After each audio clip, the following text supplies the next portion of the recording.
Here is my tour around Jeju Island in Korea. If you stay until the end, I'll share my top travel tips for visiting Jeju that you won't want to miss.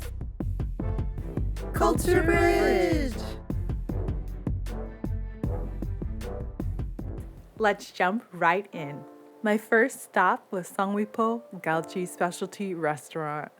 This place is all about Korea's famous galchi fish or hairtail. The fish is fresh, perfectly grilled, and the flavors are just next level. It's a Korean seafood lover's dream, especially here in Jeju, where the ocean gives you the freshest catch. Don't miss trying their spicy galchi stew and their savory grilled galchi with rice. A real taste of Korea's coastal cuisine. Next, I headed over to Seongkyo Bridge. The iconic bridge connects Jeju Island to Sesom Island. Sesom Island is a little nature paradise with beautiful trees, seasonal flowers, and peaceful walking paths.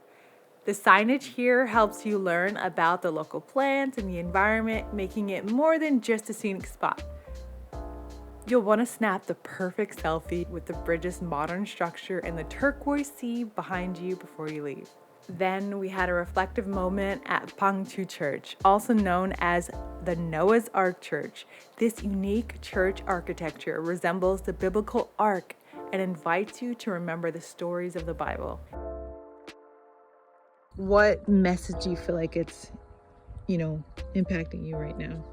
Well, the key takeaway for me is to keep with my enduring faith, Things will happen, difficulties will come, but I'll just keep my faith in God and, just steer my life as that. Yeah, I love that. Nothing is impossible, basically. Even sometimes when people think you're crazy, trust you, trust the journey, trust the process.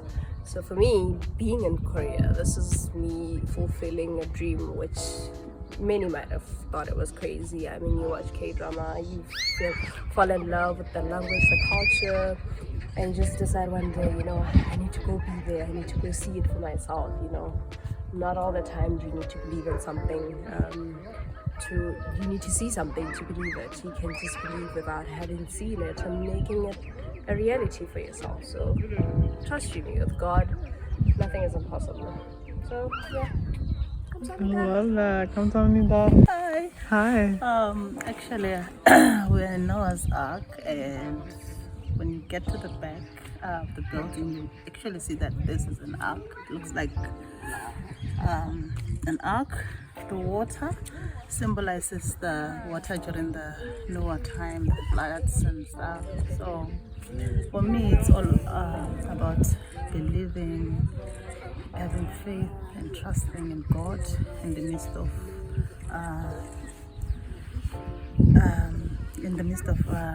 turbulences in life and problems and everything. At the end of it all, we know from the story of Noah, God did clear, the water did go down, and God did promise his people that he will never punish the world with water again. But we've never seen it happening. So for me, it's all about believing and trusting in God. I love that. Noah's Ark. There are a lot of meanings. So from water meaning death, a type of death, and the ark being here, as something you built over years. He built this for years. For me, I like the story of Noah's children. His children who didn't get the word, they supported Noah. Why? Because that's all they knew. They grew up while Noah was building the ark, and they didn't second guess it. That was their way of life, was they're building this ark. And I feel like for me, it talks about sometimes you have to pioneer something over and over. You're building, and it's all for what? 40 days, right? Not only 40 days, he had to stay in the ark longer and things like that, but for a lifetime almost of those children's lives, he was building then finally you use the ark for, 120 days. They were totally on it before they fully got off after the water receded. And I just think that sometimes you don't always see the effects of what you did, right? And Noah, right? He had his lifespan. That was great. He saw his grandchildren. But we are all sons of Noah. Are we not? Sons of Noah, sons of God. Right? And so I think it's encouraging as far as the mark that you put on the world and the mark that you put on your family. It's impactful. It's beautiful. Yeah, that's nice. That's true. Yeah. Lovely message. Yeah, and as you pioneer, it's you are paving a way. It's a place for quiet reflection. Before leaving, be sure to take a moment for a great photo and to say a little prayer. It's truly iconic and unforgettable. One of my favorite stops was the Arion horse racing, where I got to feed the horses carrots and really connect with them. These horses are smaller than typical riding horses. Many are mini horses hanging out on the property. They communicate in the cutest ways, like nodding and tapping their front foot when they want more treats. Friendly note, if you weigh over 180 pounds or if you're taller than 6 feet or 183 centimeters, the horses might be too small for you to ride comfortably since your feet could touch the ground and they have a weight limit. The others went riding, and me and my other friend, we just enjoyed the horses. They're so cute. But I enjoyed my time bonding with the horses and with my friend. If you're loving this journey around Seoul and want to be a deeper part of what we're doing, then I want to personally invite you to join our Culture Bridge Pop Single community. 배고파. 나도. Oh, you're hungry? Well, click the link in the description and join us for the next meal. Learn a new Korean food word every day. Click the link in the description. I can't wait to see you there. Then I went to Ecoland Theme Park. I hopped on a super fast steam locomotive that feels like a thrill ride. No time to look away or you'll miss the scenery zooming by. The park is divided into stations, each with unique themes like lavender fields, green tea gardens, rose gardens. It's a perfect mix of fun and nature with indoor and outdoor spots to explore. You don't want to leave Jeju without taking this ride and visiting this theme garden. Next up was Songguk Theme Park. It's a 16-acre park full of miniature replicas of 100 famous buildings from around the world.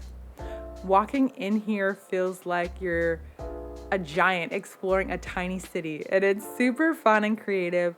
It's a great way to see the world's landmarks in one spot, and definitely a selfie magnet. Don't leave without snapping pics next to your favorite landmark or star. They've got Michael Jackson, they've got an Eiffel Tower here. Oh wow, you can travel the world just in one place. After all of that exploring, I needed my energy back. So we went to the Pig Farm restaurant. I like to call their famous pork bone soup jet lag soup because it's packed with energy boosting meats and flavors to revive you. This hearty soup includes pork bones simmered for hours, chunks of tender pork, garlic, green onions, and sometimes vegetables. It's a Korean staple for recovery. Perfect if you're tired from traveling and just want a delicious meal full of warmth. But just look at Jeju. It's a beautiful place and a must-see. Now for my top travel tips for Jeju Island. So if you're looking for greater travel experiences or want to live vicariously through us, hit the subscribe button and tap the bell to stay up to date with the latest adventures. Next up, we're diving into the top things to do in Busan. Click right here to watch the next video and join us as we explore